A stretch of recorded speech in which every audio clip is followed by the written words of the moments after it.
Hello everyone, welcome to our channel, and I hope you are all well. Sit back and relax. Today we are going to explore the winners and losers in one of the most ill-fated military campaigns in European history, Napoleon's invasion of Russia in 1812. First, let's give a quick overview of the campaign, and then we can discuss who benefited from this war and who didn't. Not that anyone should benefit from war. War is futile. But bear with me. During the political manoeuvrings of the Napoleonic Wars, as Napoleon attempted to undermine British supremacy with his economic blockade known as the Continental System, tensions escalated between the French and Russian empires. Or maybe they just couldn't agree on who had the biggest hat. It was a disagreement not just over territory, but also over influence and control. By 1812, this rift culminated in Napoleon's bold decision to bring Russia to heel. But Russia was known as the bear. It's not so easy to bring a bear to heel, as Napoleon would find out. As summer broke in June 1812, the mighty Grande Armée, which by the way is French for big army, marched into Russian territory. This force, numbering around 600,000, was one of history's most diverse coalitions. What awaited them was not a fierce Russian offensive, but a cunning retreat, with the Russians leaving behind a trail of ash and destruction. This scorched earth policy was Russia's gambit, aiming to starve the mighty French force. So the Russians had a plan to leave nothing for the French army to survive on, and Napoleon had a plan to defeat the Russians in a grand engagement and then get out of this huge country as quickly as possible, hopefully before the notoriously harsh Russian winter set in. Plan with any iteration of the word hope in it is never a good plan. What could possibly go wrong? The Battle of Borodino near Moscow in September marked the climax of direct confrontations, a day of unparalleled violence and bloodshed. Even though the Russians pulled back, the French victory was costly and pretty much a mess. Not the decisive victory Napoleon had been hoping for. There's that word again upon which all plans are doomed to failure. Marching into Moscow, Napoleon anticipated a Russian surrender. But Moscow was in flames, and this dashed those hopes. The heart of Russia, instead of welcoming the invaders, consumed itself in fire, rendering it a hollow prize. Napoleon waited in Moscow for 5 weeks, anticipating the Tsar's surrender, which never came. Then came the infamous retreat. Winter's icy grasp, combined with guerrilla skirmishes and dwindling supplies, gnawed at the Grande Armée. From the vast force that had entered Russia, only a shadow returned, crossing the Niemen River in December. Napoleon fled to Paris when he knew the game was up and he had lost the battle. So who were the winners and losers in this sorry tale? We will start with the winners. Russia. While the invasion was initially a disaster in terms of territory loss and the burning of Moscow, it ended as a triumphant defence of the homeland. The Russian resistance and the subsequent ejection of the French became a source of national pride. The leadership of Tsar Alexander I and generals like Kutuzov were hailed as national heroes. The Russian victory also helped to bolster the country's position as a major European power. Other winners were the British. Napoleon's failure in Russia and the massive loss of the Grande Armée weakened French dominance in Europe. This provided Britain, a long-standing adversary of Napoleonic France, with an opportunity to rally and strengthen the anti-Napoleonic coalition. Britain played a central role in the formation and support of the Sixth Coalition, which eventually defeated Napoleon in 1814. The British Royal Navy had already established its dominance after the Battle of Trafalgar in 1805.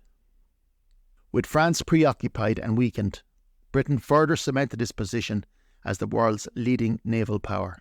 This naval dominance facilitated the British Empire's expansion and safeguarded its trade routes. While the continental system did pose challenges for Britain, Napoleon's preoccupation in the East allowed Britain to find alternative markets and maintain its trade network. Moreover, after Napoleon's defeat, Britain had a key role in the reconstruction of the European economic system. With Napoleonic France weakened, Britain could pursue its colonial ambitions with less resistance from major European rivals. This period saw the consolidation and expansion of British territories in places like India, the Caribbean and Africa. The Congress of Vienna from 1814 to 1815, which redrew the map of Europe after Napoleon's defeat, saw Britain playing a pivotal role. British diplomatic aims, led by the Foreign Secretary Viscount Castlereagh, were generally successful, and the resulting balance of power in Europe was one that Britain was content with. The Congress established a diplomatic system that aimed to prevent such widespread conflict in Europe for years to come. The final defeat of Napoleon at the Battle of Waterloo in 1815, with the crucial involvement of the British-led Anglo-Allied army under the Duke of Wellington, was a significant morale booster for the British public. It reinforced the perception of Britain as a world superpower. So who were the losers? The 400 million people who were added to the British Empire from 1815 to 1914 may have had cause to consider themselves losers, as a result of the power vacuum left after the demise of Napoleon. But to be honest, if Napoleon had won the war in Russia, then a lot of those people would have ended up being part of the French Empire rather than the British Empire. The British would say that they were better off with them, but to paraphrase Mandy Rice Davis, well, they would say that, wouldn't they? For Napoleon, the campaign was a disaster. It marked the beginning of the end of his dominance of Europe. The massive losses undermined his power and reputation, making it hard for him to rebuild his armies. This set the stage for a coalition of European powers to challenge and eventually defeat him in 1814, and then again at Waterloo in 1815 after his brief return to power. But at least he didn't die in the Russian campaign, which is more than can be said for about 1 million others who got entangled in the war, willingly or otherwise.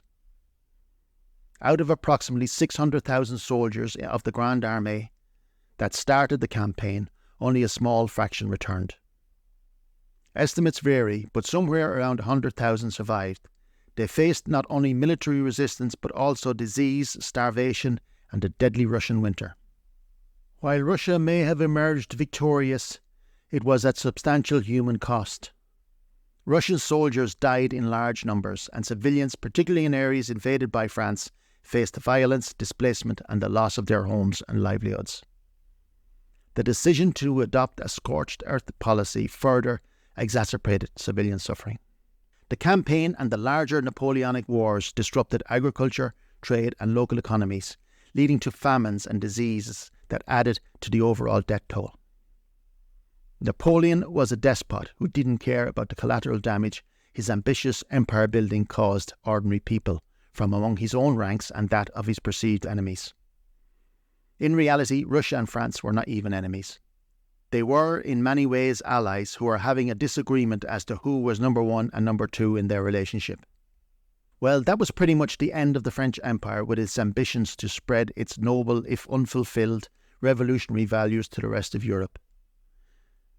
Many assert that there are no true winners in war. The Russians, despite protecting their homeland, paid a dear price by sacrificing their lands and cities. Napoleon's army, ironically filled with soldiers from nations he'd conquered, bore the brunt of his ambitions.